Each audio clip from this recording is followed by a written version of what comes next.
दोस्तों 8 फरवरी को जो क्लास 9 का एग्जाम होने वाला है नवोदय का, उसका पेपर जो है प्रीवियस ईयर पेपर लेके आ गए हैं। ये जो है 2024 का पूछा हुआ पेपर है और हम इसको जो है मॉडल पेपर के रूप में सॉल्व करेंगे। आपका जो 8 फरवरी का एग्जाम होगा बिल्कुल इसी पैटर्न पे आएगा, तो इस वीडियो को लास्ट तक देखें। अगर वीडियो को छोड़ के जाइएगा तो आपका बहुत ही ज़्यादा हानि होगा, ठीक है? तो चलिए जो है इस तरीके से आपको वहाँ पे पेपर मिलेगा, आपको पेज के फॉर्म में मिलेगा बच्चों। आपको जो है बच्चा कहना तो अब गलत होगा, आप जो है आप 9th क्लास में आ गए हैं, तो आपको जो है मैं ब्रदर बोल के जो है बुलाऊँगा, ठीक है? ब्रदर, ठीक है? तो देखो सबसे पहले आपको इस तरीके का पेपर मिलेगा भाई, और फिर जो है आपको जो है यहाँ पे आपको जो है रोल नंबर लिखना है, नेम ऑफ कैंडिडेट लिखना है और आपको अपना यहाँ पे क्या करना है बच्चे, सिग्नेचर करना है, ठीक है? जैसे यहाँ पे दिया गया है और यहाँ पे रोल नंबर लिखना है, नेम ऑफ कैंडिडेट यहाँ पे होना चाहिए और यहाँ पे सिग्नेचर होना चाहिए, ठीक है? तो चलो शुरू करते हैं वीडियो को बिना देरी किए हुए। अगर कोई पहला बार एग्जाम दे रहा है तो उसके लिए ये सब बताता हूँ कि ये section 1, 2, 3, 4 Hindi, English, math, science होता है। 15 क्वेश्चन जो है और 35 क्वेश्चन दोनों के रहते हैं, ठीक है? चलो वीडियो को शुरू करते हैं। यहाँ पे जो है सबसे फर्स्ट जो सवाल है, हम लोग सबसे पहला बात हिंदी की तरफ चलते हैं, ठीक है? हिंदी की तरफ चलते हैं और मैं जो हूँ इस चीज को एक्सप्लेन करते हुए चलूंगा बच्चों, ठीक है? ये वीडियो लंबा हो सकता है लेकिन आपको लास्ट तक देखना होगा। जिस वाक्य में साधारण अथवा मिश्र वाक्यों का मेल रहता है उस वाक्य को क्या कहते हैं? जिस वाक्य में जो है साधारण और मिश्र वाक्य दोनों एक साथ रहे उसको क्या बोलते हैं बच्चों?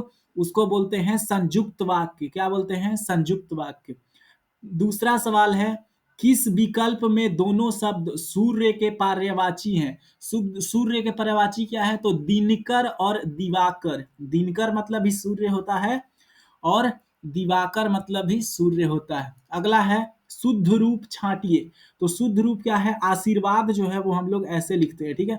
आशीर्वाद किस तरह से लिखते हैं? इस पे र की रेफ जो है वो वा पे होता है, आशीर्वाद। ये जो है बिल्कुल गलत है, ये भी गलत है और ये भी गलत है और ये भी गलत है। ऑप्शन सी जो है वो क्या है बच्चों? सही है। अगला है शाश्वत का विलोमार्थी शब्द क्या है? शाश्वत मतलब जो चीज हमेशा रहे, जो चीज कभी खत्म ना हो उसे क्या कहते हैं हम लोग? शाश्वत कहते हैं। इसका जो उल्टा हो जाएगा वो क्या होता है? नश्वर। नश्वर मतलब जिसका नाश हो सके, ठीक है? अगला सवाल है गंगा शब्द। गंगा शब्द जो है वो कौन सा संज्ञा है? गंगा शब्द जो है वो कौन सा संज्ञा है? तो गंगा शब्द जो है वो एक व्यक्तिवाचक संज्ञा है। अगला सवाल, कोरोना संकट के दिनों में मास्क लगाकर बाहर निकलने का आग्रह करते हुए आप किस लोकोक्ति का प्रयोग करेंगे? किस लोकोक्ति का प्रयोग करेंगे? तो इसका बोलेंगे कि जान है तो जहान है भैया। एक बार कोरोना में जान गया तो फिर खत्म, जान है तो जहान है, ठीक है? चलो अगला सवाल है, मात्रा या वजन बताने वाले विशेषणों को क्या कहते हैं? जो चीज जो है मात्रा या फिर वजन बजाता है उसको हम लोग क्या बोलते हैं? परिमाणवाचक। सर्वनामिक होता है, संख्यावाचक होता है, गुणवाचक होता है, लेकिन जो वजन या फिर मात्रा बताए उसे क्या कहते हैं? परिमाणवाचक, ठीक है? चलिए अगला सवाल है, ढ वर्ण का उच्चारण स्थान है तो मूर्धन्य ढ। ढ बोलो आप, ढ ढ ढ। ढ बोलोगे तो ऊपर वाला जो मूर्धन्य है वो जीभ को टच करता है, ढ ढ, ठीक है? देख के देख सकते हो। घोड़ा का बहुवचन क्या होता है? घोड़ा का बहुवचन होता है घोड़े, बहुत सारे घोड़े। महादेव तो सदा स्वार्थ पूरा करना चाहता है। यहाँ पे देखो पूरा करना को क्या कर दिया गया? अंडरलाइन। वाक्य में रेखांकित कथन के स्थान पर दिए हुए मुहावरे का सही प्रयोग ठीक कीजिए। स्वार्थ पूरा करना, अपना उल्लू सीधा करना, ठीक है? अपना उल्लू सीधा करके निकल गया महादेवन, ठीक है? चलो अगला जो है सवाल, यहाँ पे एक पैसेज दिया गया है, निम्नलिखित अनुच्छेद को पढ़कर 11 से 15 तक का जो है हमें उत्तर देना है, ठीक है? बोला जा रहा है, जब कोई रोग बहुत ही कम समय में किसी व्यापक क्षेत्र में फैलकर बहुत सी मौतों का कारण बन जाता है तो उसे महामारी कहा जाता है। जब कोई एक रोग जो है बच्चे बहुत सारे जो है क्षेत्रों में फैल करके और वो बहुत ज्यादा व्यापक हो जाता है, जैसे कि कोरोना था, तो उसे हम लोग क्या कहते हैं? महामारी कहते हैं, ठीक है? महामारी। अचानक ही फैल जाने के कारण इसके निदान, चिकित्सा आदि के बारे में पर्याप्त जानकारी नहीं होती। अब ये अचानक फैल जाता है तो इससे कैसे मुक्ति पाएंगे, इसका क्या इलाज है, इसके बारे में जो है जानकारी प्राप्त नहीं था, जैसे कि कोरोना में था। इसलिए नियंत्रण में कठिनाई आती है। आजकल कोविड-19 नामक रोग ऐसी महामारी बन चुका है जो सारे विश्व में फैल गया है। अपने देश में इससे पहले भी प्लेग, हैजा, फ्लू, चेचक जैसे रोग महामारी के रूप में फैले, किंतु ये सारे रोग जो है वो फैला है, किंतु उनका फैलाव इतना नहीं था, ठीक है, और उन पर नियंत्रण पा लिया गया। कोविड के लिए टीका और दवाओं के परीक्षण हो रहे हैं, है ना। आशा है कि शीघ्र ही ये उपलब्ध हो सकेंगे। तब तक हमें अपनी रक्षा के लिए स्वयं सावधानियां बरतनी होंगी, ठीक है। चलो अब इसका जो है सवाल का हम लोग क्या करेंगे बच्चे, जवाब ढूंढेंगे कि इसका जवाब क्या है। तो यहाँ पे पहला जो सवाल 11 है, इसमें क्या पूछा जा रहा है, लेखक महामारी कोविड-19 पर नियंत्रण पा लेने के बारे में आश्वासन है, क्यों, क्योंकि जो टीके और दवाएं हैं उसके क्या हो रहे हैं बच्चे, परीक्षण हो रहे हैं, तो इसीलिए इसको आश्वासन है कि हाँ हम ठीक हो जाएंगे। अगला सवाल है, विस्तार के लिए अनुच्छेद में प्रयुक्त शब्द है। विस्तार मतलब क्या होता है, फैलना, फैलाव, फैलाव होता है, ठीक है। चलो 13 सवाल है, किस शब्द का निर्माण किसी उपसर्ग से नहीं हुआ है, मतलब कि इसमें से कौन सा जो शब्द है उसका निर्माण जो है वो उपसर्ग से नहीं हुआ है, मतलब प्रत्यय से हुआ है। उपसर्ग जो है वो पहले लगता है, जैसे परीक्षण, परीक्षा जोड़ न, नियंत्रण, नियंत्रण, निदान, ठीक है।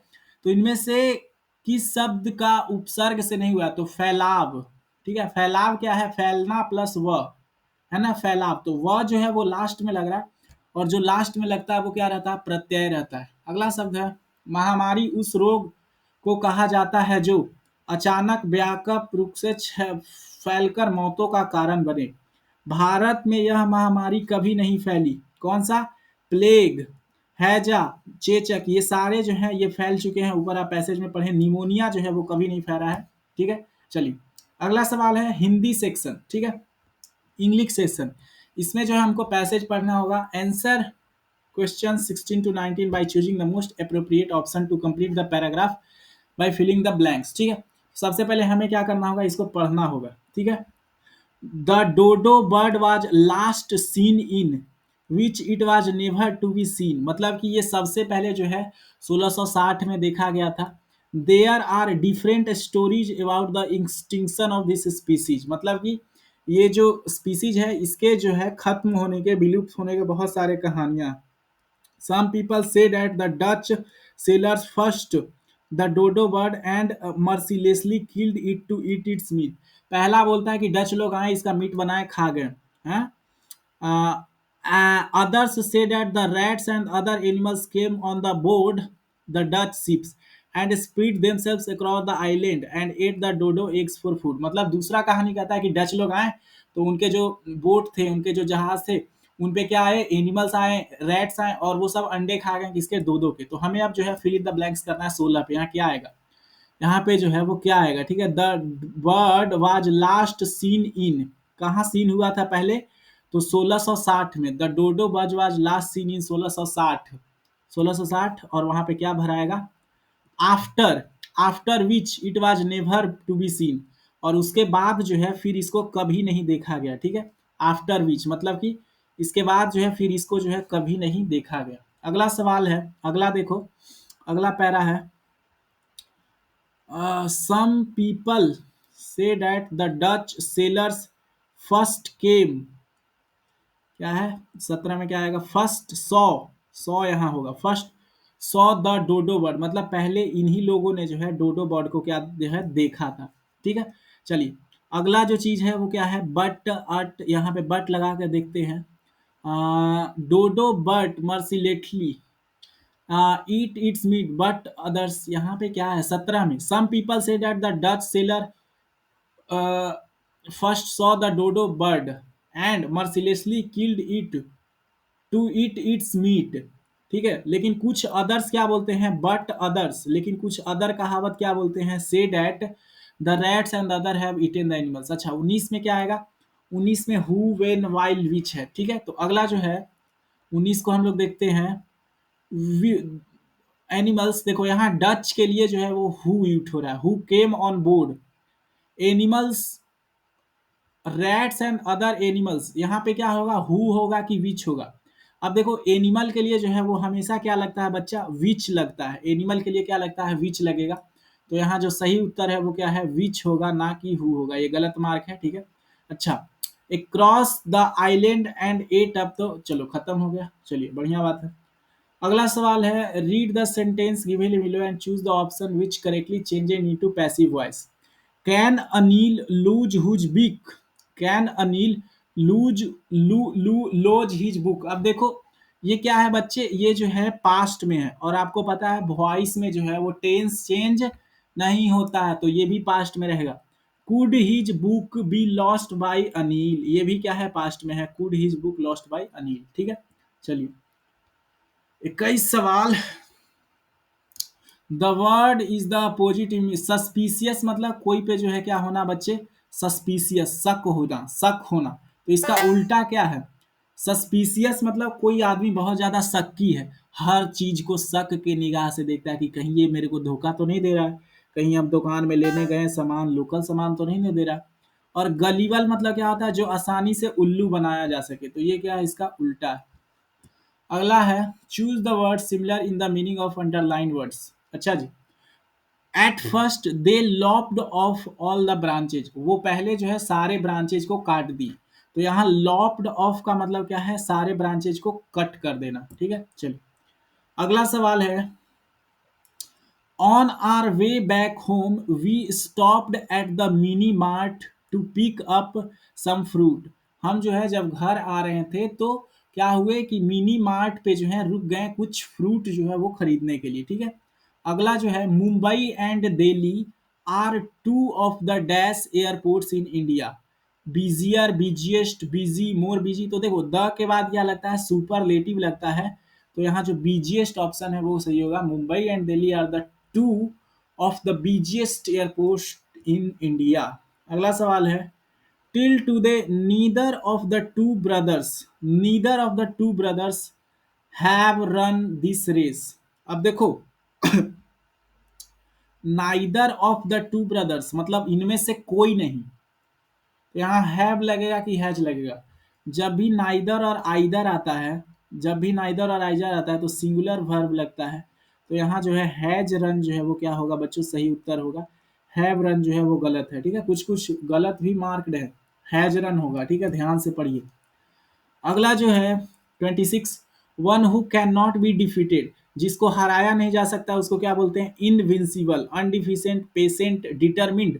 डिटरमिन्ड मतलब कोई करने के लिए एकदम बहुत ही ज्यादा मेहनती है, एकदम लगे हुए हैं, उससे हट ही नहीं रहे गोल से। अगला सवाल है, Surbhi said to Anu my mother is not well so I won't be able to come to the dance practice today. अब इसको क्या करना है, इनडायरेक्ट में बदलना है, सेड टू अनु है तो क्या हो जाएगा, Surbhi told Anu that, my mother नहीं हर मदर हो जाएगा, her mother is not well है तो यहाँ क्या हो जाएगा, was not well, and so she would not, यहाँ देखो विल नॉट था तो यहाँ क्या हो गया, would not be able to go for the dance party that day, this day को क्या हो जाएगा, डेट डे, ठीक है। चलो अगला सवाल 28 number, it was the height of summer and the school Anil was to join had not yet opened, मतलब कि अभी जो है पूरा गर्मी जो है एकदम टॉप पे था, अपने हाइट पे था, और अनिल जो स्कूल ज्वाइन किया था वो अभी तक खुला नहीं था। Having as yet made no friends in Dehradun in the foothills, और अभी तक जो है देहरादून के जो फुट हिल्स है वहां पे उसका कोई भी दोस्त नहीं था। He wandered about a good deal by himself into the hills, तो वो क्या करता था, जो हिल्स और फॉरेस्ट था ना उसमें घूमता रहता था इधर उधर। That stretched away on all sides of the town, जो हिल जो था वो क्या था, चारों तरफ, टाउन के चारों तरफ फैला हुआ था। What was Anil doing in summer, Anil जो है वो समर में क्या कर रहा था, तो वो जो है वेंडर कर रहा था, यहाँ से वहां जो है घूम रहा था। Anil had come to Dehradun to join a, Anil क्या आया था, तो एक स्कूल को जो है वो ज्वाइन करने आया था। अगला सवाल है, देहरादून इज सिचुएटेड नियर, ये जो है हिल्स के किनारे जो है वो बसा हुआ है, ठीक है। चलो अगला जो सेक्शन है बच्चों वो क्या है, मैथ्स का है, मैथ्स का, ठीक है, मैथ्स का। तो देखिए मैथ जो है यहाँ हिंदी और इंग्लिश दोनों में दिया गया है। अगला जो पेपर है वो हमारा किस चीज का है, मैथमेटिक्स का, और यहाँ हिंदी और इंग्लिश दोनों में दिया गया है। बोला जा रहा है 25 और 450 को मानक रूप में अभिव्यक्त करने पर क्या प्राप्त होगा। अगर इसे हम स्टैंडर्ड फॉर्म में लिखेंगे तो कैसा जो है हम लिख पाएंगे। तो देखो, मानक फॉर्म में लिखने के लिए क्या करते हैं हम लोग, पॉइंट जो है एक अंक के बाद लगा देते हैं। जैसे ये 25450 है तो यहाँ लिख देंगे 2.5450। और जो यहाँ 10 का पावर होता है ना, जो 10 का पावर होता है बच्चे, 10 का पावर, ये जो 10 का पावर होता है इसको हम लोग माइनस में लिख देंगे, ठीक है। एक मिनट, ये जो 10 का पावर होता है इसको हम लोग क्या में लिख देंगे, माइनस में, ठीक है, माइनस में लिख देंगे। तो देखो पॉइंट के बाद कितना, मतलब कितने अंकों के बाद जो है हमने पॉइंट बताया है, तो 1 2 3 4, ठीक है, 3 4 4 अंकों के बाद पॉइंट बैठाया। तो अगर इसको जो है हम लोग 4 से गुना करोगे बच्चों, जब इसको 4 से गुना करोगे तो ये वाला नंबर हमें प्राप्त हो जाएगा। तो ये जो है इसका क्या है बच्चों, इसका जो है एक मानक रूप है, स्टैंडर्ड फॉर्म जो है ऑप्शन नंबर डी है। चलिए अगला सवाल है, पृथ्वी वातावरण से 15 दिनों में इतना किलोग्राम धूल उठाती है, ठीक है, मतलब कि 15 दिन में अगर इतना केजी धूल उठाती है तो 4.8 इंटू 10 टू द पावर इतना किलोग्राम धूल उठाने में कितना दिन लगेगा। ये भी बात सेम ही कर रहा है। तो हम लोग क्या करेंगे बच्चे, पहले जो है 1 केजी का मान निकालेंगे कि हमको जो है 1 केजी जो है 1 केजी धूल उठाने में कितना दिन लगेगा। तो इसके लिए हम लोग क्या करेंगे, मुझे लग रहा है कि अब एक एक्स्ट्रा पेज का जरूरत पड़ेगा, ठीक है। तो थोड़ा यहीं पे रहिए, हम जो है एक्स्ट्रा पेज लाते हैं, हमें लिखना पड़ेगा बच्चों, ठीक है। थोड़ा वीडियो को पॉज कर लीजिए या फिर आप यहाँ से जो है थोड़ा सा आगे जो है भगा सकते हैं। मुझे जो है एक पेज चाहिए होगा तो हम एक पेज निकाल रहे हैं, ठीक है, या फिर छोड़ो यहीं पे अपना काम जो है कर लेते हैं, दूसरा पेज निकालने का जरूरत नहीं है। देखो हम यहाँ पे क्या करेंगे बच्चे, पहले 1 दिन का निकालेंगे, ठीक है। पहले क्या निकालेंगे हम, मतलब कि यहाँ सबसे पहले हम निकालेंगे 1 दिन का, ठीक है बच्चे। ये सब इरेज करना पड़ेगा थोड़ा सा, क्योंकि हमको सॉल्व जो करना है, ठीक है। उधर सवाल तो दिल ही है, ठीक है, इधर सवाल दिल ही है। देखो चलो सवाल दिए हुए हैं, सॉल्व करके देखते हैं क्या क्वेश्चन में बोल रहा है भैया।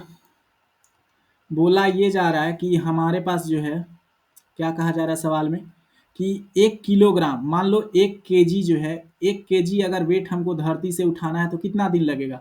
अगर जो हम लोग इतना किलोग्राम 15 दिन में करते हैं तो 1.2.10 टू द पावर 8 15 दिनों में करते हैं, तो ये कितना दिन में करेंगे, इसको से भाग दे देंगे, है ना। 1.2 इंटू में 10 टू द पावर 8। अब देखो हमें क्या निकालना है बच्चे, हमें जो है क्या निकालना है कि 4.108 केजी का निकालना है, ठीक है। तो 4.8 इंटू में 10 टू द पावर 8 कितना होगा, इससे मल्टीप्लाई कर देंगे, है ना। तो 1.2 इंटू 10 टू द पावर 8, ठीक है। और इसको मल्टीप्लाई किससे करना होगा बच्चे, 4.8, ठीक है, 4.8 इंटू में 10 टू द पावर 8, इसी से मल्टीप्लाई करना होगा, है कि नहीं, है ना। अब देखो जब मल्टीप्लाई करोगे तो ये कितना मार में जाएगा, 12 चौके 48, और ये 10 का पावर 8 10 का पावर 8 कट जाएगा तो कितना आ जाएगा, 60 जो है इसका सही उत्तर आ जाएगा, 60 जो है ऑप्शन नंबर सी जो है इसका क्या आ जाएगा, सही उत्तर आ जाएगा, ठीक है। अगला सवाल, अगला सवाल है, संख्या x का घन संख्या x के 9 गुने के बराबर है, ठीक है। क्या बोला जा रहा है, the cube of number x is 9 times of x। तो मान लो कोई नंबर x होगा, है ना, हमें नंबर x, मान लो ये नंबर x है, तो इसका जो क्यूब है, मतलब x का अगर क्यूब करेंगे तो ये क्या आ रहा है, 9 टाइम्स ऑफ x आ रहा है ना बच्चे। तो यहाँ से x का मान हम लोग निकाल सकते हैं, कैसे, देखो यहाँ से क्या x का मान कैसे निकलेगा देखिए ये जो x है इस तरफ आएगा तो डिवाइड हो जाएगा, x का क्यूब बटे में x हो जाएगा, और उधर क्या हो जाएगा 9, है ना। अब देखो जब इसको डिवाइड करोगे तो आ जाएगा x square is equal to 9। और आपको पता है किसका स्क्वायर 9 होता है, तो 3 का जो स्क्वायर है वो क्या होता है, 9 होता है। तो x का जो वैल्यू है बच्चों वो कितना आ जाएगा, 3 जो है वो हमारा x का वैल्यू जो है वो आ जाएगा, ठीक है। 34 सवाल में देखिए, 34 सवाल में हमें क्या निकालना है, 5 का पावर -1 माइनस में 6 का पावर -1, ठीक है, इसका होल पावर -1। तो इस तरह के सवाल को क्या करते हैं, पहले हम लोग कोष्ट के अंदर वाले को सॉल्व करेंगे। -1 कहने का मतलब ये होता है बच्चों कि इसका रेसिप्रोकल हो गया, पावर रेसिप्रोकल हो गया, मतलब कि अगर 5 का पावर -1 है तो इसको क्या लिख सकते हैं हम लोग, 1/5 क्योंकि ये 5/1 था, इसका रेसिप्रोकल हो गया। माइनस में क्या करेंगे 1/6। अब इसका वैल्यू निकालो। 1/5 में से अगर 1/6 घटाओगे तो एलसीएम आ जाएगा 30, ठीक है। और ये हो जाएगा 6 में से 5 जाएगा तो 1/30। इसका वैल्यू आ जाएगा 1/30 और इसका वैल्यू क्या आएगा 3 का पावर -1 है तो ये क्या हो जाएगा 1/3, ठीक है। और देखो हम कलर जो है वो रेड ले लेते हैं, अभी आपको दिखने में थोड़ा आसानी होगा। 1/3 माइनस में 1/4, ठीक है बच्चा। अब देखो इसका जो एलसीएम आएगा वो कितना आ जाएगा 12 आ जाएगा और 4 में से 3 जाएगा 1/12। अब देखो इनका इन्वर्स करना है, इनका इन्वर्स करना है, मतलब कि इसको अब उल्टा कर दो। 30 को ऊपर ले जाओ और एक एक को कहाँ ले जाओ नीचे। माइनस का पावर है 1 है, इसका पावर क्या था -1 है ना। तो अब इन्वर्स कर दो, रेसिप्रोकल कर दो, 30/1 हो जाएगा। और देखो इसका भी तो पावर -1 है तो इसको भी रिवर्स कर दो तो ये क्या आ जाएगा 12 आ जाएगा। तो 30 में से जब 12 घटाओगे तो कितना आएगा उत्तर 18 जो है वो सही है। 35 सवाल पढ़ो। 35 सवाल में क्या बोला जा रहा है। 35 सवाल, एक कैंप जिसमें 80 रहने वाले हैं, मतलब कि एक मान लो कैंप है जिसके पास 80 रहने वाले हैं और 70 दिनों का जो है वो खाना है, ठीक है। 70 दिनों का खाना है। 10 दिनों के बाद कितने रहने वाले चले जाएं हैं। 10 दिनों के बाद कितने रहने वाले चले जाएं कि शेष खाना 80 दिन और चल जाए, ठीक है। क्या बोला जा रहा है कि शेष खाना जो है वो 80 दिन और चल जाए, ठीक है बच्चे। तो हमें क्या करना होगा, हमें क्या करना होगा, एक इक्वेशन होता है। एक इक्वेशन क्या होता है 80 इंटू में 70। हमारे पास कितना है बच्चे, इतने लोगों के लिए भोजन है, बराबर में लिखेंगे। अब क्या बोला जा रहा है 10 दिनों के बाद। अब ये सिर्फ जो है ये चीज जो है वो कितने दिन के लिए चल रहा है 10 दिन के लिए चल रहा है। अब क्या बोला जा रहा है कि 10 दिनों के बाद जो है इसमें से कितने लोग जो है वो चले जाएं, चले जाएं, है ना। कितने लोग चले जाएं कि 80 दिन का जो खाना है वो शेष रहे। तो अब देखो 70 दिन था, इधर इधर कितना था बाबू 70 दिन तो था ना भाई। तो अगर इसमें से 10 दिन घटाओगे तो कितना आएगा 60 दिन। अब मेरे पास खाना कितने का है 60 दिन का। अब हमें निकालना है कि कितना आदमी, कितने जो है रहने वाले, कितने रहने वाले। तो रहने वाले का नंबर मान लो जो है वो x मान लिए, ठीक है। अब x का अगर वैल्यू निकालना है तो ये 60 इस तरफ जाएगा तो भाग में हो जाएगा, 60 इस तरफ जाएगा तो क्या में हो जाएगा बच्चे भाग में हो जाएगा, ठीक है। अब इसको भाग करते हैं, x का जो है मान यहाँ से निकल जाएगा, ठीक है। देखो 60 को अगर आप डिवाइड करना चाहो तो एक जीरो से एक जीरो गया, ठीक है। और और ठीक है, ये इस तरह से नहीं बनेगा, ठीक है। इसको जो है लास्ट में सॉल्व करते हैं। मैं इस क्वेश्चन को सॉल्व कराऊंगा, ध्यान रखना। मैं 35 नंबर सवाल को जो है सॉल्व कराऊंगा, बस अंतिम में सॉल्व कराऊंगा। क्यों? क्योंकि ये जो सवाल है थोड़ा लेंदी है, यहाँ पे जगह जो है नहीं सॉल्व करने के लिए, ठीक है। तो इसको सॉल्व कराएंगे, ठीक है, लेकिन लास्ट में सॉल्व कराते हैं, ठीक है। चलो अगला सवाल है, इफ x प्लस वाई और x माइनस वाई को हमें क्या करना है भाग देना है, ठीक है। तो पहले x प्लस वाई निकाल लेते हैं और फिर x माइनस वाई निकालेंगे, ठीक है ना, है कि नहीं। x प्लस वाई निकाल लेते हैं और फिर क्या निकालेंगे बच्चा x माइनस वाई निकालेंगे, ठीक है। पहले हम अपना रफ वर्क करने के लिए जगह तो बना ले, हमको भी तो रफ वर्क करना है जी, है कि नहीं।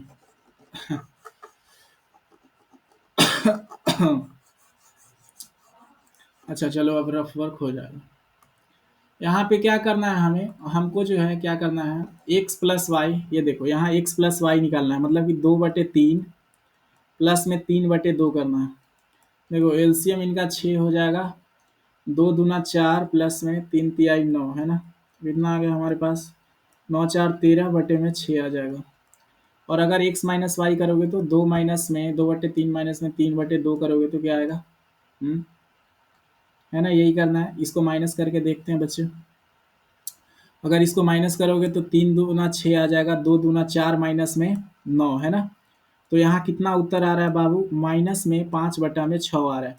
अब हमें क्या करना है, इसको डिवाइड करना है। x प्लस वाई को क्या करना है x माइनस वाई से डिवाइड करना है, मतलब यहाँ डिवाइड का साइन लगा देते हैं। x माइनस वाई का वैल्यू क्या है माइनस में 5/6 से क्या कर देंगे डिवाइड कर देंगे, ठीक है। अब देखो जब डिवाइड करोगे तो 13 बटे में क्या है 13/6 है, ठीक है। 13/6 अब डिवाइड है तो रेसिप्रोकल हो जाएगा तो 6/5 आ जाएगा, वो भी माइनस का। तो देखो माइनस का तो 6 और 6 कट जाएगा तो इसका उत्तर क्या आएगा माइनस में 13/5 जो है इसका उत्तर आ जाएगा, ठीक है। चलो अगला सवाल हमसे बोला जा रहा है क्या, 7 के 4 क्रमागत गुणजों का योगफल 322 है। तो इनमें से सबसे छोटा जो गुणज है वो क्या होगा? तो 4 क्रमागत हैं तो एक को मान लेते हैं x, ठीक है। दूसरे को मान लेते हैं x प्लस 7, है ना। 4 क्रमागत है ना, 7 के जो है ये गुणनफल है। दूसरा तीसरा होगा x प्लस 14, है ना। x प्लस 14 और जो चौथा होगा वो क्या होगा? x प्लस 21, x प्लस 21, ठीक है। और जो हमारा पांचवा होगा वो क्या होगा? x प्लस 28, ठीक है। ये क्या है? चार ही को लेना था, चार ही को लेना था, चार को। तो इन सबको जब जोड़ रहा है, योगफल कर रहा है, तो कितना आ रहा है? आंसर जो है वो 322 आ रहा है। 322 322 आ रहा है, ठीक है। 322। अब देखो बच्चा, अगर इसमें x पहले जोड़ो तो x कितना आ गया? 4x तो यहाँ पहले आ गया, ठीक है। अब 7 को जोड़ो, 7 और 14 कितना हो जाएगा बच्चे? 21 हो जाएगा, और 21 और 21 42। तो 42 जो है उस तरफ माइनस में होगा। 322 में से अगर हम लोग 42 घटाओगे तो कितना आएगा? ये उत्तर कितना आएगा बच्चे? 2 में से 2 गया 0, 12 में से 4 गया 8, 280 आ जाएगा। और ये देखो 4 इस तरफ क्या था? गुना में था, इस तरफ आएगा तो भाग में। तो यहाँ से जो x का वैल्यू है बच्चे वो कितना आ जाएगा? 70 आ जाएगा, ठीक है। चलो, फाइंड द स्मॉलेस्ट मल्टीपल। तो स्मॉलेस्ट मल्टीपल एक सी था। अगला सवाल है, फैक्टराइजिंग के गुणनखंड से प्राप्त होता है। अगर हम इसे जो है फैक्टराइज करेंगे, ठीक है, अगर इसका जो है गुण खंडन करेंगे, गुण खंडन से, तो क्या प्राप्त होगा? ये अगर संख्या है, अगर हम इसका गुण खंडन करेंगे तो हमारे पास जो है वो क्या आएगा? तो बच्चों देखो यहाँ पर, ठीक है, और यहाँ पर क्या आपको कॉमन दिख रहा है? इन दोनों में क्या कॉमन दिख रहा है आपको? इन दोनों में बताओ आपको क्या कॉमन दिख रहा है? तो बोलोगे कि सर मेरे को जो है कॉमन ये दिख रहा है इन दोनों में। क्या कहोगे कि इन दोनों में कॉमन क्या मिल रहा है सर हमको? कि पहले तो x माइनस थ्री वाई जो है वो कॉमन है। क्या है बच्चे? x minus three y common है। तो x माइनस थ्री वाई जो है वो दोनों में कॉमन ले लिए, ठीक है। x माइनस थ्री वाई क्या ले लिए बच्चे? दोनों में कॉमन ले लिए। तो यहाँ क्या बच जाएगा? यहाँ बच जाएगा 15xy, 15xy। इसमें से माइनस क्या होगा? यहाँ से माइनस में 3y, है कि नहीं? ये कॉमन बच गया। लेकिन अब हम बोले कि सर इसमें 3y कॉमन है, इसमें क्या है? 3y और कॉमन है। तो 3y कॉमन लोगे तो क्या आ जाएगा? यहाँ पे 5x आ जाएगा, और यहाँ पे -1 बच जाएगा। और ये जो है x माइनस में 3y तो पहले से था ही, ठीक है। तो पूरा सॉल्व करने पर क्या आएगा? ऑप्शन नंबर बी जो है वो सही उत्तर हमारा होगा, ठीक है। चलो, नेक्स्ट है हमारा 761 का स्क्वायर माइनस में 239 का स्क्वायर। तो ये देखो a plus b, a minus b के फॉर्मूला पर फिट हो रहा है। a plus b, a minus b के फॉर्मूला पर फिट हो रहा है। तो आपको क्या करना पड़ेगा? 7 6 1 और 2 2 3 9 को पहले जोड़ना पड़ेगा, है ना। जोड़ोगे, जोड़ोगे तो कितना आएगा? 9 और 1 10, 6 3 9 और 1 10, 7 और 9 1 10, 1000 आएगा। अगर इनको माइनस करोगे तो कितना आएगा? 761 को माइनस करेंगे अगर दो, दो दो I am so sorry bro, 3, 239 से माइनस करो, ठीक है। 239, 239, जब इसको माइनस करोगे तो 522 आ जाएगा, ठीक है। 522। तो आप यहाँ से देख सकते हो दोस्तों कि अगर हमें इसको गुना करना होगा, ये a माइनस बी है और a प्लस बी है, अगर इनको गुना करोगे तभी तो a square minus b square आएगा। तो ऑप्शन नंबर सी जो है वो क्या है? सही हो जाएगा। अगला सवाल है, यदि किसी संख्या x के दोगुने से 27 जोड़ने के बाद उसमें 13 और जोड़ दिए जाने पर 60 प्राप्त होता है तो संख्या x का मान बताएं। अब इंग्लिश वालों के लिए भी पढ़ देते हैं। 27 when added to a twice number x and then increased by 13। मतलब मान लो कोई नंबर, मान लो हमारे पास क्या है? x है। अगर इसमें क्या जोड़ दिया बच्चा? 27 जोड़ दिया, और इसको फिर से और बढ़ा दिए कितना? 13। तो जो हमारा संख्या प्राप्त हो रहा है वो कितना है? 60 प्राप्त हो रहा है। कितना बच्चे? 60 प्राप्त हो रहा है। तो हमें जो है इस x का मान निकालना है। अब देखो 27 और 13 को जब हम लोग आपस में जोड़ेंगे तो 3 7 और 3 10, ठीक है। 2 और 1 3 और 1 4, 40 आ जाएगा। अब देखो इधर x plus 40 is equal to कितना दिया है हमारा? 60। तो यहाँ से जो है x का मान कितना आ जाएगा बच्चे? x का मान आ जाएगा 20। कितना आ जाएगा? 20 जो है वो x का मान आ जाएगा, ठीक है। तो ऑप्शन ए जो है वो क्या है? सही उत्तर है। अगला है, इसको एक्सपेंड करना है, इसको क्या करना है? विस्तार करना है। तो आपने जो है a प्लस बी प्लस सी का फॉर्मूला पढ़ा होगा। ए प्लस बी प्लस सी का फॉर्मूला क्या पढ़ा है बच्चे? इसका स्क्वायर का फॉर्मूला होता है ए स्क्वायर, ठीक है, प्लस बी स्क्वायर प्लस सी स्क्वायर। अब इसमें 2ab 2bc 2ca कर दो। क्या कर दो? 2ab, आप चाहें तो दो कॉमन भी ले सकते हैं, नहीं तो दो बाहर ही रहने दो। 2ab, ठीक है, 2ab प्लस 2bc, ठीक है, प्लस 2ca होता है, ठीक है, 2ca। जब आप इसको एक्सपेंड करोगे तो a का स्क्वायर क्या आएगा बच्चे? ए स्क्वायर आ जाएगा, ठीक है। और यहाँ b के जगह पे क्या है? 2b, तो 2b का स्क्वायर क्या हो जाएगा? 4b स्क्वायर हो जाएगा। और c का स्क्वायर माइनस c का स्क्वायर बताओ बच्चे, माइनस c का स्क्वायर करोगे तो प्लस c स्क्वायर निकलेगा भाऊ, यहाँ प्लस c आ गया, ठीक है। अब क्या है? 2ab, इसको और इसको दो से गुना करो तो दो दूना क्या हो जाएगा? 4ab, ठीक है, 4ab। और क्या करना है? b और c, इसको जो है दो से गुना करो इन दोनों को, तो दो दूना 4 माइनस में bc, और इसको दो से गुना करो a और c को, तो क्या हो जाएगा? दो में माइनस ac। तो ऑप्शन नंबर जो सी है बच्चों वो क्या है? हमारा सही उत्तर है, ठीक है। अगला सवाल देखा जाए।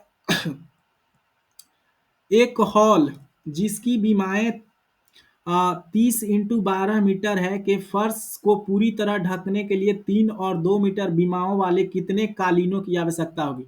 अब देखो, अगर हमें कालीन का संख्या पता करना है, नंबर ऑफ कालीन, नंबर ऑफ कालीन अगर चद्दर पता करना है, तो जो एरिया होगा हॉल का एरिया क्या है? 30x12 है ना, उसको डिवाइड करेंगे। एक कालीन का एरिया कितना है? एक कालीन का एरिया कितना है? 3x2 है ना, 3x2। अगर आप इसको मल्टीप्लाई करोगे तो 3 दूना 6 और 6 दूना 12, तो कितना आ गया? 60 कालीन जो है वो हमें लगने वाला है, 60 कालीन। अगला है, अगला सवाल।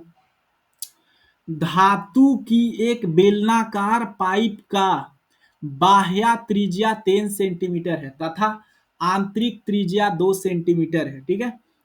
आंतरिक त्रिज्या 2 सेंटीमीटर है। यदि पाइप की लंबाई 70 सेंटीमीटर है तो धातु का आयतन निकालो। ये क्या है? हमें होलो सिलेंडर का आपने जो है फॉर्मूला पढ़ा होगा, होलो सिलेंडर। जैसे मान लो एक सिलेंडर इसके अंदर रहता है, ठीक है, एक सिलेंडर क्या है? इसके अंदर रहता है, और एक सिलेंडर जो है वो इसके बाहर रहता है बच्चों। एक सिलेंडर कहाँ रहता है? इसके बाहर, ऐसे ऐसे रहेगा। एक सिलेंडर क्या रहेगा? इसके बाहर रहेगा, ठीक है, ऐसे। तो हमें जो है क्या करना होता है कि हमको जो है, हमको क्या करना होता है, हमें जो है इसका एरिया जो है वो हमें पता करना होता है। होलो सिलेंडर में क्या करना होता है? तो अब देखो, इसका आपको वॉल्यूम का फॉर्मूला क्या है पता होगा, पाई आर स्क्वायर इंच। इसमें सिंपल बस इतना करते हैं, बड़ा वाला रेडियस का स्क्वायर में से माइनस करते हैं छोटा वाला रेडियस, है ना, और फिर जो है हम लोग मल्टीप्लाई करते हैं, ठीक है, पाई आर स्क्वायर इंच ऐसे करके। तो पहले देखो, आर स्क्वायर बड़ा वाला रेडियस कितना है बाहर वाले का? बाहर वाले का रेडियस जो है बच्चे वो 3 है और अंदर वाले का 2 है। तो देखो, 3 का स्क्वायर कितना होता है? 9। 2 का स्क्वायर कितना होता है? 4। तो इसमें से माइनस करोगे तो कितना आ जाएगा? 5 आ जाएगा, ठीक है। तो इसका जो वैल्यू है बच्चे वो कितना आ गया? 5। और जो हाइट है, हाइट कितना है? हाइट कितना है बाबू? हाइट जो है वो 70 सेंटीमीटर है, ठीक है। हाइट जो है वो 70 सेंटीमीटर है। तो इसको जो है यहाँ 70 से गुना कर दो, पाई को पाई ही रहने दो, और इसको जो है वो 70 से क्या कर दो? गुना कर दो। तो कितना आ गया हमारा? 70 से जब गुना करोगे तो 7 पचे 35, 350 पाई जो है बच्चे वो क्या आ जाएगा? उत्तर आ जाएगा 350 पाई। ये क्या आ जाएगा? हमारा आंसर जो है वो आ जाएगा, ठीक है। चलो अगला सवाल है। अगला सवाल है, यदि किसी त्रिभुज के आधार तथा ऊंचाई दोनों को दोगुना कर दिया जाए तो उसका क्षेत्रफल क्या होगा? तो मान लो पहले जो है ये है त्रिभुज हमारा, इसका बेस बी है और हाइट क्या है बच्चों? एच है। तो आपको पता है इसका जो फॉर्मूला होता है क्या होता है? 1/2 BH, है ना, बेस इंटू हाइट। लेकिन अब त्रिभुज को क्या कर दिया? ऊंचाई जो है दुगना कर दिया, मतलब कि हाइट जो है वो कितना हो गया? 2 इंच हो गया, और बेस जो है वो क्या हो गया? 2b हो गया, 2b, है ना। तो अब इसका एरिया क्या हो जाएगा? 1/2 इंटू में 2b, है ना, प्लस में 2 इंच, 2 इंच। तो आपको पता चल रहा होगा ये दो और दो जो है यहाँ एक्स्ट्रा आ रहा है, ये दो और दो जो है यहाँ गुना जो है वो क्या हो रहा है? एक्स्ट्रा हो रहा है। यहाँ 1/2 ये बी इंच था, और यहाँ दो और दो क्या हो रहा है? एक्स्ट्रा हो रहा है। तो ये जो है 4 गुना जो है ज्यादा जो है वो बढ़ जाता है, ठीक है। चलो अगला सवाल है, दो बेलनाकार बर्तनों की त्रिज्या का अनुपात ये है, उनकी तय ऊंचाइयों का अनुपात ये है, तो उनके आयतनों का जो है वो अनुपात होता है ये, ठीक है। आयतन का अनुपात बताना है ना। तो मान लो जो उनका पहले हमको जो है आयतन बताना है, तो पाई आर स्क्वायर एच होता है, पाई आर स्क्वायर एच। रेडियस यहाँ पे कितना है, 1 है ना, है कि नहीं, 1, तो 1 का स्क्वायर 1 हो जाएगा। और हाइट यहाँ पे कितना है बाबू, हाइट भी इसका 1 ही है, हाइट भी इसका कितना है, 1 है, तो इंटू में 1 हो जाएगा। अच्छा भाई, दूसरा है पाई आर स्क्वायर एच। अब देखो इसका जो रेडियस है वो क्या है, 3 है ना, बड़ा वाला का, तो 3 का स्क्वायर कितना होता है, 9।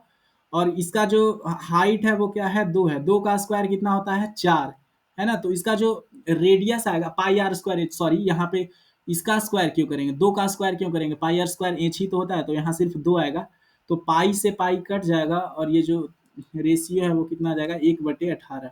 ठीक है, 1/18, ऑप्शन सी। अगला सवाल है, निम्नलिखित परिमेय संख्याओं में से कौन सी संख्या सबसे छोटी है। हमें बताना है कि कौन सा जो संख्या है वो क्या है बच्चों, सबसे छोटा है, सबसे छोटा। अब देखो 2/7 और 3/7 में से सबसे छोटा कौन है ये, अरे भाई ये माइनस से तो छोटा नहीं हो जाएगा, ये देखो ये -4/7 है और ये -5/7 है, तो ये दोनों तो छोटा हो नहीं सकता। अब इन दोनों में देखो, अब बच्चे देखो -5, अब बताओ 5/7 बड़ा है कि 4/7 बड़ा है, बताओ। तो बोलोगे कि भाई 5/7 बड़ा है, लेकिन माइनस में उल्टा होता है, जितना संख्या बड़ा रहता है वो उतना ही क्या होता है, छोटा हो जाता है। तो ऑप्शन बी जो है वो सही उत्तर है। निम्नलिखित में से कौन सा कथन सत्य है, ट्रू कौन सा है, तो भिन्न परिमेय संख्याएं होती हैं परंतु पूर्णांक नहीं होती। अच्छा बताओ, ये जो 3 है ये क्या है, पूर्णांक है, होल नंबर है। 0 जो है वो क्या है, पूर्णांक है, तो क्या ये परिमेय संख्या नहीं है। 0 को हम लोग लिख सकते हैं 0/1, 3 को लिख सकते हैं 3/1, तो ये क्या है, ये एक सत्य है, सत्य है। ठीक है, ना तो भिन्न और ना ही पूर्णांक परिमेय संख्या होती है, ये तो और उल्टा बात कर दिया। जैसे 2/3 भिन्न है, तो क्या ये परिमेय संख्या नहीं है, क्या 0/1 परिमेय संख्या नहीं है, ये भी सही बात है। पूर्णांक परिमेय संख्या होती है परंतु भिन्न नहीं होती, ये भी गलत है, दोनों परिमेय संख्या होती है। तो सही जो है वो कौन सा है, ऑप्शन नंबर बी है, दोनों जो है वो परिमेय संख्या होती है। ठीक है, चलो अगला सवाल है बच्चों, किसी संख्या x से 3 घटाया जाता है, मान लो कोई संख्या x है, उससे हमने क्या किया, 3 जो है वो माइनस किया, इस अंतर को 4 से गुना करने पर गुणनफल 20 आता है। मतलब कि अगर इस अंतर जो है x-3 को अगर आप 4 से गुना करो, ठीक है, तो जो गुणनफल आएगा वो कितना आ रहा है, 20 आ रहा है। ठीक है, गुणनफल कितना आ रहा है बच्चों, 20। तो अब देखो यहाँ पे हमें x का वैल्यू निकालना है, ये 4 से भाग दोगे तो कितना मरबते जाएगा, 5 मरबते, तो ये 3 उस तरफ जाएगा, तो x का वैल्यू क्या हो जाएगा, प्लस में, तो 5 और 3 8 जो है वो सही उत्तर होगा। तो यह समीकरण में कैसे लिखा जाएगा, वो अच्छा इसको खाली समीकरण में लिखना था, हमको लगा वैल्यू बनाना है, तो 4x-3 = 20। अगला है, एक चतुर्भुज में 3 कोनों का योगफल इसके चौथे कोने के दुगना है, तो चौथे कोण की माप बताओ। मतलब कि अगर मान लो ये हमारा क्या है, एक चतुर्भुज है, ठीक है, तो अगर इसका एक एंगल अगर x है, एक एंगल क्या है, x है, तो अगर इन तीनों एंगल को जोड़ोगे, मान लो इसको एंगल 1 मान लो, इसको 2 मान लो और इसको 3 मान लो, जब इन तीनों एंगल को जोड़ोगे ना तब मिला के x आ रहा है। ठीक है, तो आप बताओ भैया, आपको पता होगा अगर इन चारों एंगल को जोड़ोगे, है ना, चारों एंगल को जोड़ोगे तो कितना आएगा, 360 डिग्री आएगा, है ना, 360 डिग्री। अब देखो ये 3 एंगलवा को जोड़ो, 1 2 और 3 को जोड़े तो x आया, और ये जो बाकी वाला x है उसको भी जोड़ेंगे, है ना। तो अब देखो यहाँ से जो x का मान निकलेगा वो क्या आएगा, 2x हो जाएगा, तो x का मान कितना आ जाएगा बच्चों, 180 डिग्री आ जाएगा। हमसे पूछ क्या रहा था, चौथे कोण का माप बताओ, तो जो चौथा कोण है हमारा उसका जो माप है वो क्या होगा। एक चतुर्भुज में 3 कोनों का योगफल इसके चौथों कोण के दुगने के बराबर है। सॉरी सॉरी सॉरी, यह क्या बोला जा रहा है, इसके दुगने के बराबर है, ये सॉरी बोल रहा है, इनका जो जोड़ है वो दुगुना के बराबर है, सॉरी मेरे पढ़ने में गलती हो गया, दोगुने के बराबर है, तो 2x हो जाएगा। यहाँ से देखो अब 360 को जो है हमें क्या करना पड़ेगा, 3 से भाग देना पड़ेगा, तो x का वैल्यू जो है वो 120 डिग्री आएगा। ठीक है, वो सॉरी पढ़ने में गलती हो गया था। ठीक है, चलो अगला है, ये जो समीकरण है इसका हमें क्या करना है, हल बताना है ना, इसका जो है हमें हल निकालना है। ठीक है, सिंपल है, एकदम सिंपल सवाल है। इनका एलसीएम लो भाई, एलसीएम लोगे तो क्या आएगा, 4 दूनी 8 हो जाएगा, ठीक है। इसको 2 से मल्टीप्लाई करो, ठीक है, 2 से मल्टीप्लाई करोगे तो 2 दूना 4x, ठीक है, माइनस में 6। इसको 4 से मल्टीप्लाई करो, क्या हो जाएगा, 4 दूना में 8x, वो भी में माइनस में, 4 दूना में 8x माइनस में, और प्लस में क्या आ जाएगा, 4 आ जाएगा, प्लस में 4 हो जाएगा, है ना, माइनस और माइनस निकलेगा तो प्लस में 4 आएगा। फिर x माइनस में 2/3, है ना। अब देख बउआ, जब इसको माइनस करोगे तो 4x में से 8x जाएगा तो माइनस का 4x बचेगा और माइनस का 2x बचेगा, है ना, माइनस का 4x और माइनस का 2x, है ना। बट्टे में क्या हो जाएगा, 8 is equal to x minus में 2 बट्टे में क्या हो जाएगा, 3, है ना, 3। अब देखो, अब हम क्या करेंगे, यहाँ पे क्रॉस मल्टीप्लीकेशन कर देते हैं, क्रॉस मल्टीप्लीकेशन कर देते हैं। तो देखो, x माइनस 2 को क्रॉस मल्टीप्लाई करो यहाँ से 3 से, तो माइनस में 12x माइनस में 6x बराबर हो जाएगा 8x माइनस में 16, बराबर 8x माइनस में 16, है ना, 8x माइनस में 16। सही है बच्चों, ठीक है। अब देखो, अगर मुझे मान लो x का मान निकालना है तो क्या करना होगा, ये जो माइनस में 12x है और माइनस में जो 6x है, इनको मिला करके कितना हो जाएगा मेरे भाई, ये हो जाएगा हमारा 12 और 6, 12 और 6 हो जाएगा 18, ठीक है कि नहीं, 12 और 6 कितना हो जाएगा, 18। और इस तरफ आएगा, ठीक है, अगर ये इस तरफ आ गया, इस तरफ, एक मिनट भाई, यहाँ पे x कहाँ से आया यार, ये तो सिर्फ -2 था, ठीक है, -2 था, सॉरी, तो ये -6 रहेगा सिर्फ, बस। अब देखो, 12 और 8 कितना हो जाएगा, 20 हो जाएगा, तो इधर आ जाएगा 20x, ठीक है, 20x। और ये देखो -16 है, तो इस तरफ आएगा तो क्या हो जाएगा, 16 माइनस में 6, 16 माइनस में क्या हो जाएगा बच्चे, 6 हो जाएगा। तो देखो, ये आ जाएगा 10 और इधर 20 गुना में था तो ये नीचे आ जाएगा, और x का जो वैल्यू है यहाँ से क्या आ जाएगा बच्चे, 1/2 जो है वो x का वैल्यू आ जाएगा। अगला सवाल है, एक चतुर्भुज ABCD में यदि AB बराबर 10 है, CD बराबर 6 है और एंगल A और D 180 डिग्री है, तो ये किस तरीके का जो है चतुर्भुज है। तो क्या बोला जा रहा है, ABCD है ना, ABCD।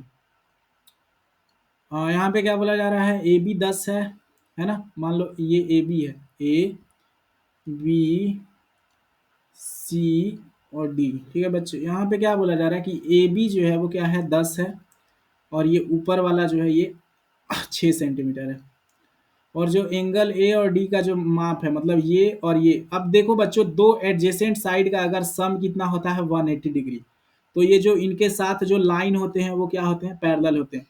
और जिस क्वाड्रिलेटरल में, जिस चतुर्भुज में दो लाइन पैरेलल होते हैं वो क्या होता है, समलंब होता है, ट्रेपीजियम होता है, ठीक है बच्चा। अगला सवाल है, एक पासा को उछाला गया, एक से बड़ी विषम संख्या आने की प्रायिकता क्या है, एक से बड़ा विषम संख्या लेना है, एक जो है वो नहीं लेना है, तो एक से बड़ा विषम संख्या क्या है, 3 है और 5 है, बस। अब मेरा जो है प्रोबेबिलिटी का आपने फॉर्मूला पढ़ा होगा, क्या होता है, फेवरेबल आउटकम बटे में टोटल आउटकम। तो मेरा फेवरेबल आउटकम कितना है, 2, टोटल आउटकम कितना है, 6, इनको कैंसल आउट करोगे तो 1/3 जो है वो आ जाएगा। 54 सवाल, एक वाद विवाद में भाग लेने वाले 15 विद्यार्थियों में से 5 लड़कियां हैं, जीतने वाले विद्यार्थी के एक लड़के होने की प्रायिकता है। मतलब कि एक वाद विवाद हो रहा है, ठीक है, तो उसमें जो है 5 लड़कियां हैं, ठीक है, 15 है, टोटल 15 है, तो इसमें जो है बॉय हैं और कुछ क्या है बच्चे, गर्ल हैं। तो जो बॉय का संख्या है बच्चे वो तो 5 है, गर्ल का 5 है और बॉय का 7 है। तो बोला जा रहा है कि अगर लड़का जीतेगा तो इसका क्या प्रायिकता है। तो बच्चे मेरे पास लड़के हैं कितने, 7 हैं, है ना, और जो टोटल जो विद्यार्थी हैं वो कितने हैं, टोटल विद्यार्थी कितने हैं बच्चे, आप बताइए, ठीक है। लड़के जो हैं वो 7 हैं, है कि नहीं। तो बोला जा रहा है एक लड़के होने की प्रायिकता है, जीतने वाले विद्यार्थी के एक लड़के होने की प्रायिकता, ठीक है, एक लड़का हो, इसका जो है प्रोबेबिलिटी क्या है। तो 7/15 ही तो आएगा, है कि नहीं, 7/15 ही ना आएगा, क्योंकि देखो 7 लड़के हैं, है ना, और 15 क्या है, 15 जो है वो 15 भी अच्छा, 8 5 13 7, अरे 15 जोड़ है तो 5 यहाँ 10 आएगा ना। 1 मिनट, सॉरी मेरा भी दिमाग लगता है पगला गया। 10 आएगा तो बॉय का संख्या 10/15, तो ये क्या आ जाएगा हमारा 2/3 जो है वो सही उत्तर हो जाएगा। ठीक है, चलो अगला सवाल है। 300 व्यक्तियों के एक सर्वे में पाया गया कि 30 व्यक्ति क्रिकेट खेलते हैं। ठीक है, एक वृत्त पाई चार्ट में इस वर्ग का त्रिज्या खंड क्या होगा? तो बच्चे देखो, यहाँ पे जो हमारा डिग्री निकालने का जो फॉर्मूला होता है वो मेरे पास कितना है, 30 व्यक्ति है। और टोटल व्यक्ति को नीचे लिखते हैं, टोटल व्यक्ति को कहाँ लिखेंगे, नीचे 300, और इसको कितने से गुना कर देंगे, 360 डिग्री एक टोटल डिग्री होता है, तो उससे जो है हमें गुना करना होता है। देखो यहाँ 2 जीरो से जो है 1 जीरो और 1 जीरो कट जाएगा, और ये 3 से 3 कट गया, तो जो हमारा उत्तर है वो 36 डिग्री जो है वो उत्तर आएगा। ठीक है, अगला सवाल है। दो वर्गों का जो क्षेत्रफल है वो 16 और 36 सेंटीमीटर है। ठीक है, अब देखो 16 और 36 सेंटीमीटर है, तो मान लो इसका जो साइड होगा वो क्या होगा, 4 होगा, और जो इसका साइड होगा बच्चा, ठीक है, और जो इसका साइड होगा वो क्या होगा, 36 होगा, है ना। तो इसका जो साइड होगा वो क्या होगा, 36 होगा, है कि नहीं? अरे बोलो, इसका साइड 36 है तो इसका एक साइड क्या हो जाएगा बच्चों, 6 हो जाएगा, 6। ठीक है, अब हमें क्या बोला जा रहा है कि इसका जो है हमें आकृति का पेरीमीटर बताना है, पेरीमीटर। तो देखो ये भी 6 हो जाएगा, ये भी 6 हो जाएगा, लेकिन देखो यहाँ एक एक्स्ट्रा जुड़ गया, ये 4 है, ये 4 है। यहाँ क्या है, एक एक्स्ट्रा चीज क्या जुड़ गया कि ये थोड़ा और नीचे जा रहा है, नीचे जा रहा है, ये वाला लेंथ। आप समझ पा रहे हैं बच्चे, ये जो वाला जो लेंथ है, यहाँ तक का जो लेंथ है वो एक्स्ट्रा हो जा रहा है। तो ये एक्स्ट्रा लेंथ कितना है, 2 सेंटीमीटर जो है एक्स्ट्रा। अगर हम पेरीमीटर निकालना चाहें तो सबको जोड़ दो, 4 + 6 10 होता है, 10 × 6 16, 16 × 6 22, 22 × 2 24। ठीक है, 24 और 8 32 जो है वो हमारा उत्तर आएगा, बी ऑप्शन। अगला सवाल है, अगला सवाल क्या है, 269 में क्या जोड़ा जाए कि परिणामी संख्या एक पूर्ण वर्ग बन जाए? मतलब कि 269 में जो है हम लोग क्या जोड़ें, क्या जोड़ें कि ये जो संख्या है क्या बन जाए, एक पूर्ण वर्ग जो है वो बन जाए। तो देखो 269 में 20 जोड़ोगे तो क्या बन जाएगा, 289 बन जाएगा। ठीक है, 269 में अगर 20 जोड़ोगे, 20, तो 289 बन जाएगा। और आपको पता है 20 जो है वो क्या है, एक वर्ग है ना, एक पूर्ण वर्ग है। इसका जो है वर्ग कितना निकलता है, 17 निकलता है, तो 20 जो है सही उत्तर होगा। अगला सवाल है, धातु के 3 ठोस घनों की भुजाएं 6 सेंटीमीटर, 8 सेंटीमीटर तथा 10 सेंटीमीटर है, को पिघलाकर एक घन बनाया गया, तो नए घन की जो भुजा की लंबाई है वो कितना होगा? तो बच्चे जो वॉल्यूम होगा वो क्या होगा, दोनों का बराबर होगा, है ना, वॉल्यूम बराबर होगा। देखो ये 6 सेंटीमीटर का है, तो इसका वॉल्यूम क्या हो जाएगा, 6 का होता है 216, 8 का कितना होता है, 8 का जो स्क्वायर होता है वो कितना होता है, तो 8 8 64, और 64 को 8 से गुना करोगे तो 512 शायद आता है ना, 512 ही तो आता है। 8 चौके 32, 8 चौके 48, 512 आता है 8 का क्यूब। और 10 का क्यूब कितना आता है बच्चों, 1000।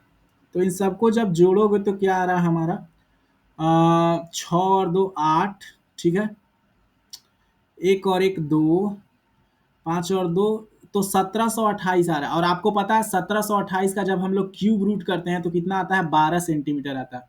मतलब कि अगर इसे एक नया हम लोग घन बनाएंगे तो उसका जो एक साइड रहेगा, उसका जो एक क्यूब का साइड रहेगा वो कितना रहेगा, 12 सेंटीमीटर जो है वो आएगा। अगला सवाल बोला जा रहा है, वह छोटी से छोटी संख्या जिसे 9 तथा 10 के वर्गों को योगफल में जोड़ने या घटाने पर एक पूर्ण वर्ग संख्या प्राप्त हो।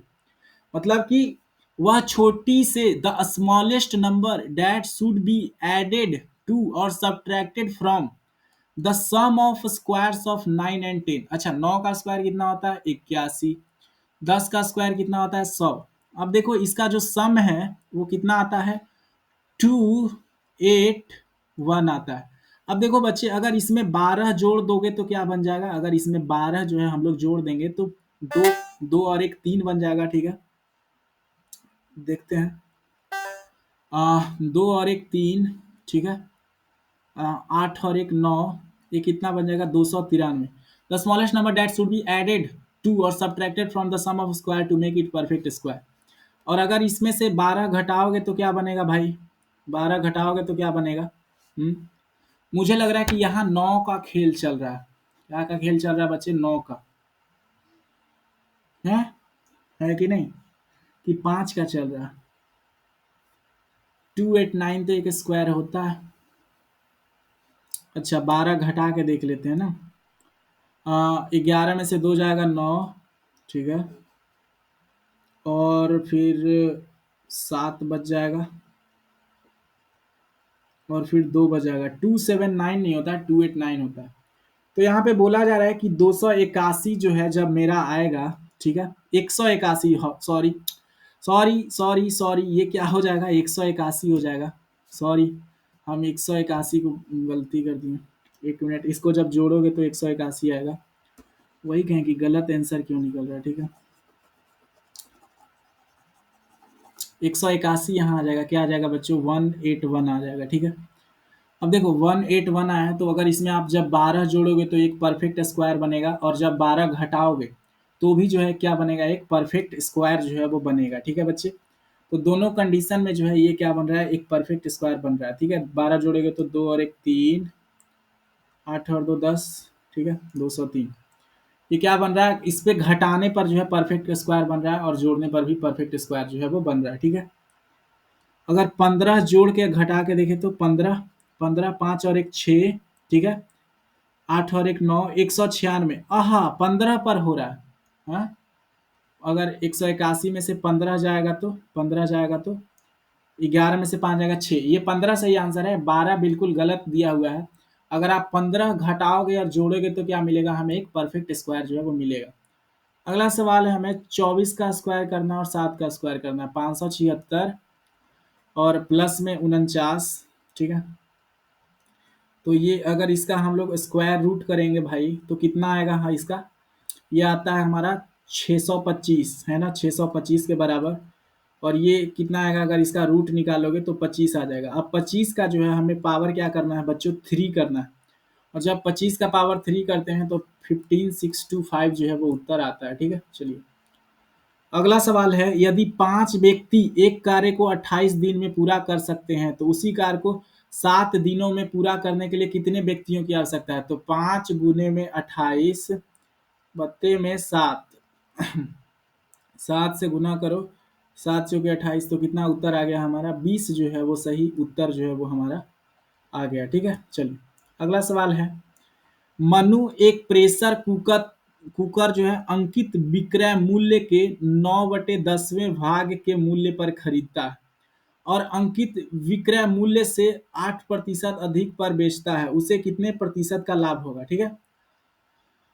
अब इसे जो है मैं किस पे इंग्लिश में पढ़ लेता हूँ। Manu buys a pressure cooker at 9/10 of its mark price. मतलब कि अगर 9/10 है, 9/10 है तो ये क्या है? नीचे में जो है वो एमपी है, नीचे में क्या है? एमपी है, और ऊपर में क्या है बच्चों? सेलिंग प्राइस है। अगला सवाल है, and sells it at 8% more than its mark selling price, what is his gain percent. तो देखो बच्चों, यहाँ पे जो उसका गेन परसेंट हो रहा है वो हमें निकालना है। तो देखो 1 का गेन हो रहा है, उसने खरीदा कितने में है? 10 में खरीदा है, और उसको बेचा कितने में है? 9 में बेचा है। तो इसको फायदा कितने में हो रहा है? 1 पर 1 रुपया, 1 रुपया का फायदा हो रहा है 10 रुपया पे, 1 रुपये का फायदा हो रहा है 10 रुपया पे। अब इसको जो है 100 से गुना कर दो, इसको 100 से क्या कर दो? गुना कर दो। तो जो हमारा फायदा आ रहा है बच्चों वो कितना आ रहा है? 10% जो है वो सही उत्तर है। गेन परसेंट 20% गलत है।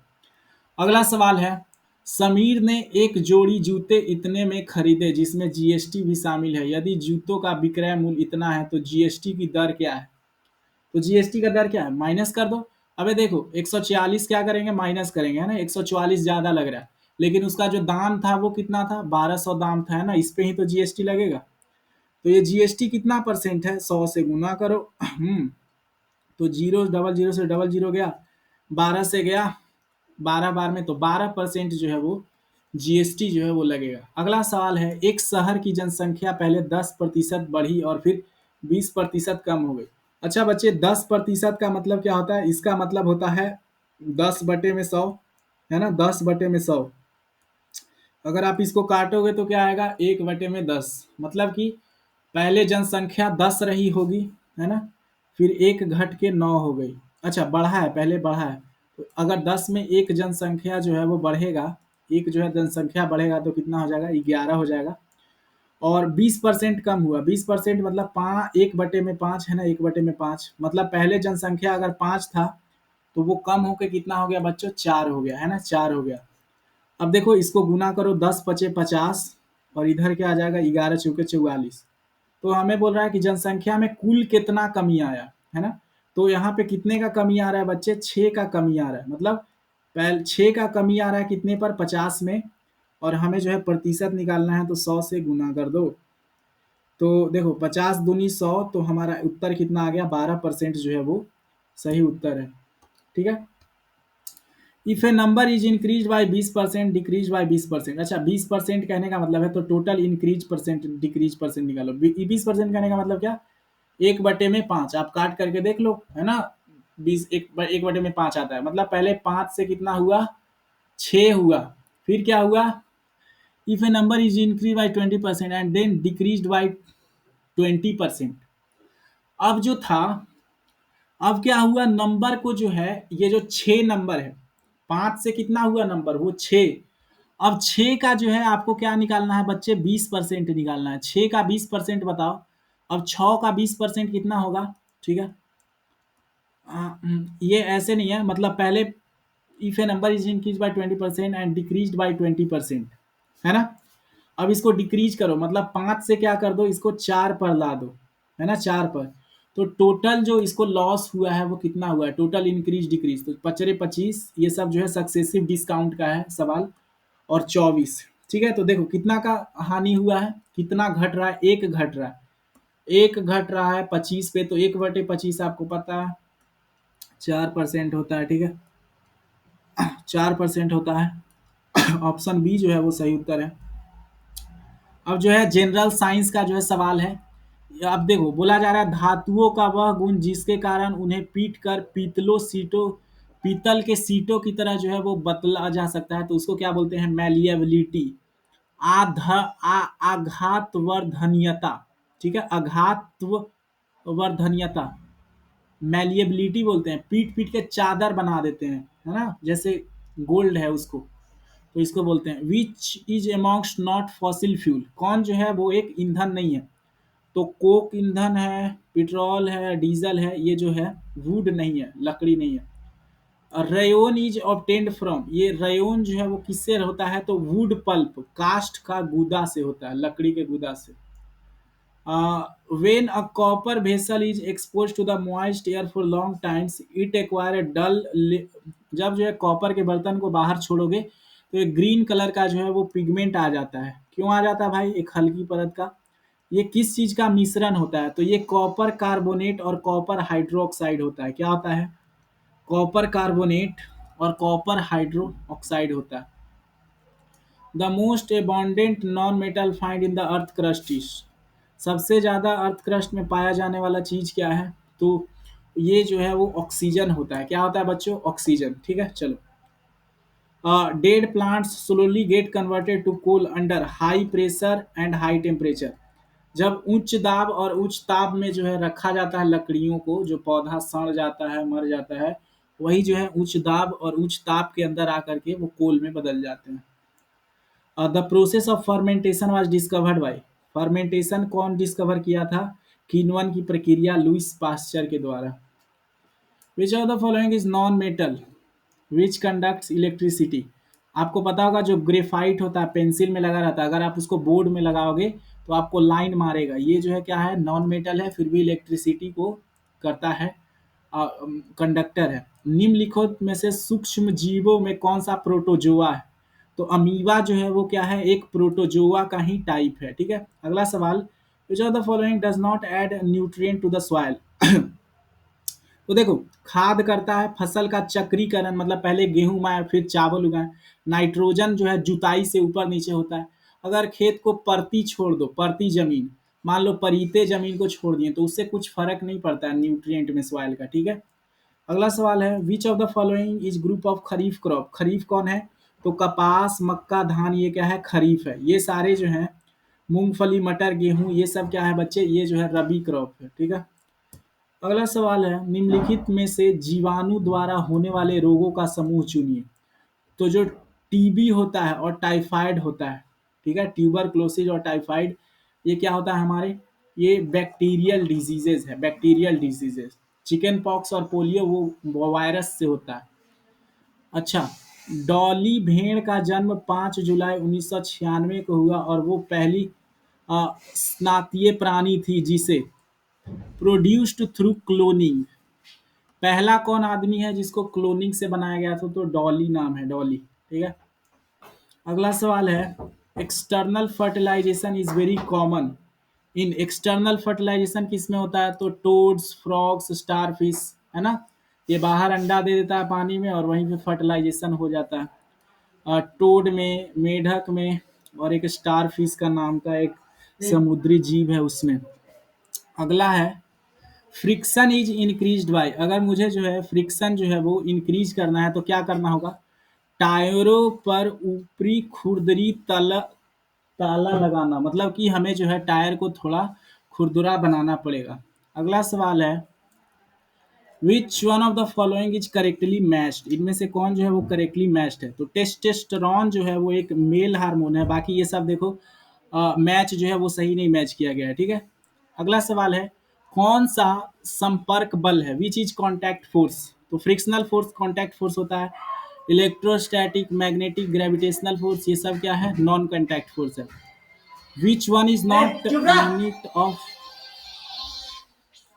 प्रेशर, इनमें से जो है कौन सा जो है प्रेशर का यूनिट नहीं है, तो न्यूटन पर, विच of the following is not a unit of pressure, तो देखो प्रेशर का फॉर्मूला क्या होता है, फोर्स अपॉन में एरिया, है ना।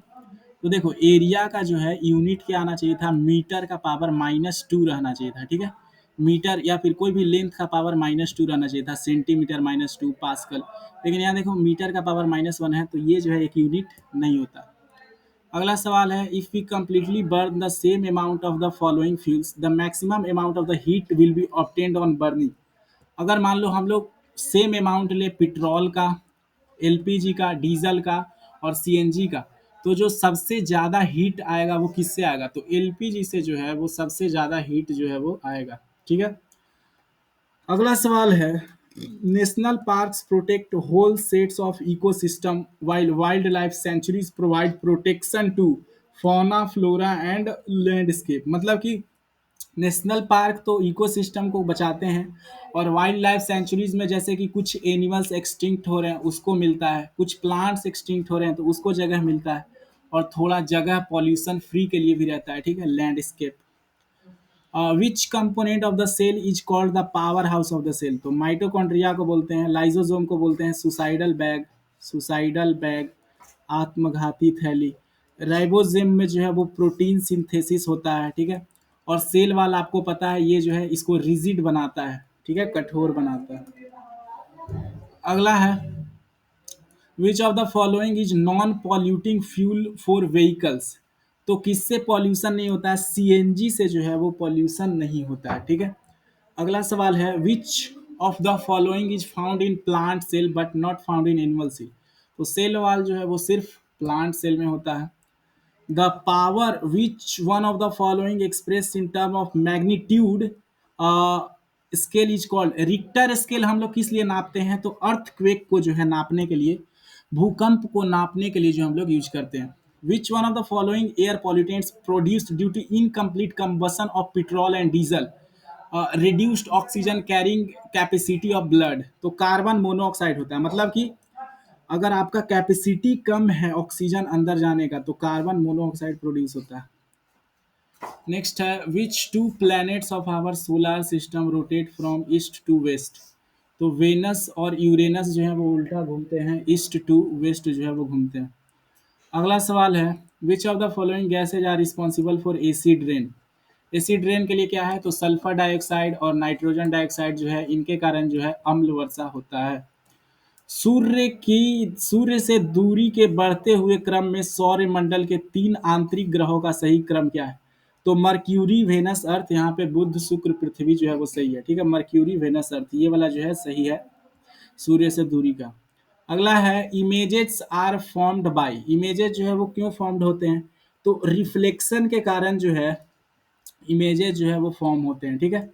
अगला सवाल है which of the following characteristics of sound depends upon the amplitude of vibration, मतलब अगर ज़्यादा एम्पलीट्यूड रहेगा तो साउंड का लाउडनेस ज़्यादा रहता है, कम एम्पलीट्यूड रहेगा तो साउंड का जो प्रबलता है, उच्च स्वरता है, वो क्या हो जाएगा, कम रहेगा, ठीक है। अगला सवाल through which of the following does electric current not flow, ठीक है। तो सॉलिड सोडियम क्लोराइड से जो है जो इलेक्ट्रिसिटी है वो नहीं फ्लो करता है। सॉलिड सोडियम क्लोराइड मतलब समझ रहे हो, NaCl नमक। अब जो सॉलिड नमक है उससे थोड़े ना जाएगा, पानी में घोलते हैं तब ना होता है, ठीक है। हाइड्रोक्लोरिक एसिड से जाता है, मोल्टेन सोडियम क्लोराइड से भी जाता है। अगला सवाल है an electric current can produce, electric current से क्या होता है, हीटिंग, केमिकल और मैग्नेटिक इफेक्ट तीनों जो है वो जनरेट होता है। 98 सवाल है एक तारा पृथ्वी से 20 प्रकाश वर्ष दूर है, उसके प्रकाश को तारे से पृथ्वी तक पहुंचने के लिए कितना समय लगेगा, ये खुद ही 20 वर्ष बोल रहा है, ठीक है, तो 20 वर्ष ही होगा। अगला सवाल है if angle between the incident ray and reflected ray is 120 degree what is the angle of incidence, ठीक है। तो देखो इस तरीके से होता है, ये हमारा प्लेन मिरर रहता है आई और आर, है ना, आई और आर, ये दोनों आधा आधा होते हैं, दोनों बराबर रहता है। तो अगर ये 120 डिग्री है, 120 डिग्री ये वाला कोण है, तो ये 60 हो जाएगा और ये 60 हो जाएगा, है ना। तो एंगल ऑफ इंसिडेंस कितना होगा, 30 डिग्री जो है वो हो जाएगा, ठीक है। अगला सवाल the process of depositing a layer of any desired material on another material by means of electricity is called, तो इसको बोलते हैं इलेक्ट्रोप्लेटिंग। मतलब कि कोई मान लो एक मेटल है और उसके ऊपर हम एक अनदर मेटल का जो है लेयर लगाना चाहते हैं इलेक्ट्रिसिटी पे, तो उसको कहते हैं इलेक्ट्रोप्लेटिंग, ठीक है, इलेक्ट्रोप्लेटिंग कहते हैं।